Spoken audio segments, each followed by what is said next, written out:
നിങ്ങൾ എല്ലാവരും ജോലി ചെയ്യുന്നവരാണോ അതോ ബിസിനസ്സുകാരുണ്ടോ? എല്ലാം ജോലിക്കാരാണ്. ബിസിനസ്. നമ്മുടെ ഈ കൂട്ടത്തിൽ എത്ര പേർക്ക് ബിസിനസ്? Very good. എത്ര പേര് ഫൈനാൻഷ്യൽ ഫ്രീഡം നേടിയവരുണ്ട്? എന്താണ് ഫൈനാൻഷ്യൽ ഫ്രീഡം എന്ന് വെച്ചാൽ രാവിലെ എഴുന്നേറ്റിട്ട് ജോലിക്ക് പോവാതെ ബിസിനസ്സിന് ഇറങ്ങി പുറപ്പെടാതെ വീട്ടിലിരുന്നാൽ നല്ലൊരു പൈസ മാസ വരുമാനം കിട്ടുന്ന എത്ര ആൾക്കാരുണ്ട്?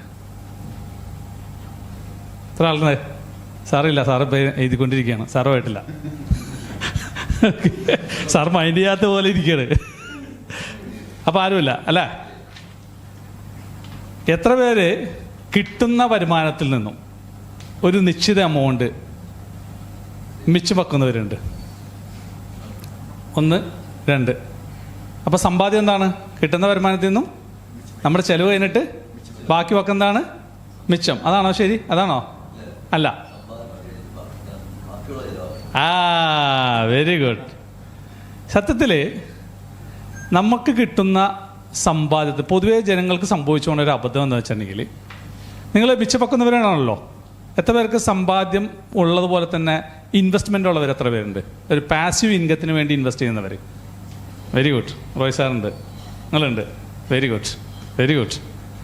നമ്മൾ പൊതുവെ ആളുകൾക്ക് അറിയില്ലാത്തൊരു പ്രോബ്ലമാണിത്. ഈ ഫൈനാൻഷ്യൽ എഡ്യൂക്കേഷനുമായി ബന്ധപ്പെട്ടുകൊണ്ട് ഞാൻ ഒരുപാട് ആളുകളായിട്ട് സംസാരിക്കുമ്പോൾ ഒരു 100 ആളെടുത്താൽ ഈ 100 ആളിൽ ഒരു 5% ആൾ, ഒരു 5, 4, 5 ആളുകൾ മാത്രമാണ് ഒരു അത്യാവശ്യം കുഴപ്പമില്ലാത്ത രീതിയിൽ ഫൈനാൻഷ്യൽ ഫ്രീഡത്തിൽ എത്തിയിട്ടുള്ളൂ.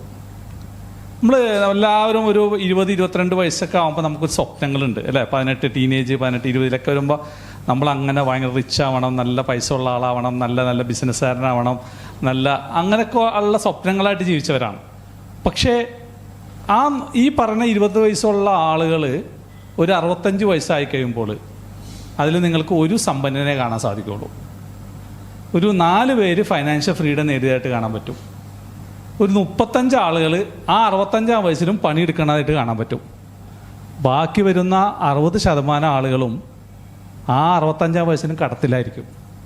ഹോം ലോൺ ഉണ്ടാവും, കാർ ലോൺ ഉണ്ടാവും, അങ്ങനെ ഓരോ ലോണുകളായിരിക്കും. എഡ്യൂക്കേഷൻ ലോൺ ഉണ്ടാവും, കുട്ടികളുടെ കല്യാണം നടത്താൻ വേണ്ടി ലോൺ എടുത്തിട്ടുണ്ടാവും അല്ലേ? ഇതിൽ ലോൺ ഫ്രീ ആയിട്ടുള്ള എത്ര ആൾക്കാരുണ്ട്? ലോൺ ഇല്ലാത്തവർ. Very good, super. ശരിക്കും പറഞ്ഞാലുണ്ടല്ലോ, നമ്മുടെ സമ്പാദ്യം എന്ന് പറയുന്നത് നേരത്തെ ഇദ്ദേഹം പറഞ്ഞ പോലെ, സാറ് പറഞ്ഞ പോലെ, നമുക്ക് കിട്ടുന്ന വരുമാനത്തിൽ നിന്നും ആദ്യമേ തന്നെ നമുക്ക് വേണ്ട പണം മാറ്റി വെക്കണം. ഈ മാറ്റിവെച്ച പണം സുരക്ഷിതമായിട്ട് ഇൻവെസ്റ്റ് ചെയ്യണം. എന്നിട്ട് ഇപ്പോൾ എക്സാമ്പിൾ പറഞ്ഞാൽ 10,000 രൂപ ശമ്പളം കിട്ടുന്ന ഒരാളാണെങ്കിൽ ഒരു 20%, 2,000 രൂപ നമ്മൾ നേരെ എടുത്താണ് മാറ്റി വെക്കണം.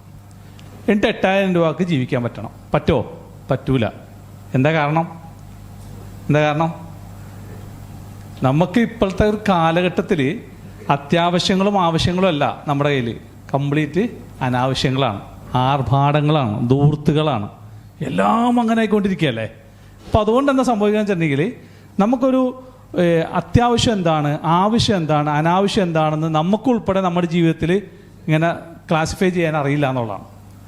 ശരിക്കും പറഞ്ഞാൽ പിന്നെ ഞാൻ ഈ പ്രവാസികളുടെ ക്ലാസ് എടുക്കുമ്പോൾ അവരോട് ചോദിക്കുന്ന ചോദ്യമാണ്. അപ്പോൾ നിങ്ങൾ ഈ എല്ലാവരോടും ചോദിക്കുമ്പോൾ ആരും പറയും സാർ അത് പറ്റൂല, നമുക്ക് ഒട്ടും നടക്കില്ല എന്ന് പറയും. അപ്പോൾ അവരോട് ഞാൻ പറയും, നിങ്ങൾക്കിപ്പോൾ 2,000 ദിർഹം സാലറി കിട്ടുകയാണ്, 2,500 ദിർഹം സാലറി കിട്ടുകയാണ്. അതിൽ നിന്ന് ബോസ് വിളിച്ചിട്ട് പറയാണ്, ഇച്ചിരി ടൈറ്റാണ് കമ്പനി, ഞാനൊരു 20% കട്ട് ചെയ്യാണ്, നിങ്ങൾ ജോലി ഇട്ടിട്ട് പോകുമോ അതിവിടെ തന്നെ നിൽക്കുമെന്ന് ചോദിക്കും.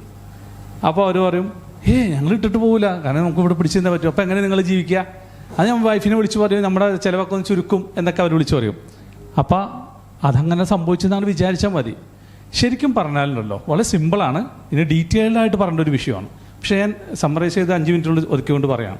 നമുക്ക് കിട്ടുന്ന വരുമാനത്തിൽ നിന്നും ഒരു 20% മാറ്റിവെച്ച് സുരക്ഷിതമായിട്ടുള്ള ഒരുപാട് നിക്ഷേപ ഓപ്ഷൻസുകളുള്ളൊരു രാജ്യത്ത് നമ്മളിവിടെ ജീവിക്കണം. ഈ മറ്റേ സ്വർണ്ണക്കടക്കാരൊക്കെ കൊണ്ടുപോയിട്ട് 10 ലക്ഷം 5 ലക്ഷം കൊടുത്തിട്ട് അവർ മുങ്ങണ കഥ അല്ലാട്ടോ പറഞ്ഞേട്ടാ, അതിലേക്കൊന്നും പോന്നിക്കത്.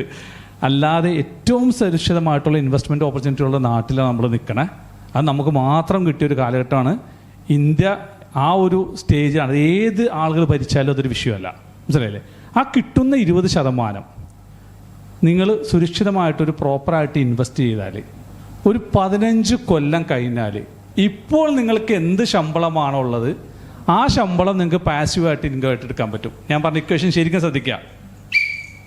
10,000 രൂപ ഉള്ള ശമ്പളമുള്ള ഒരാൾ 2,000 രൂപ ഇൻവെസ്റ്റ് ചെയ്താൽ നിങ്ങൾ 15 കൊല്ലം കഴിയുമ്പോൾ നിങ്ങൾക്ക് 10,000 രൂപ ശമ്പളമുള്ള ഒരാളായിട്ടും പാസീവായിട്ടുള്ള ഇൻകം ആയിട്ട് മാറ്റാൻ പറ്റും. അതെങ്ങനെയാണെന്നുള്ളത് ഇൻഷാ അല്ലാഹ് നേരിട്ട് പഠിപ്പിച്ചു തരാം.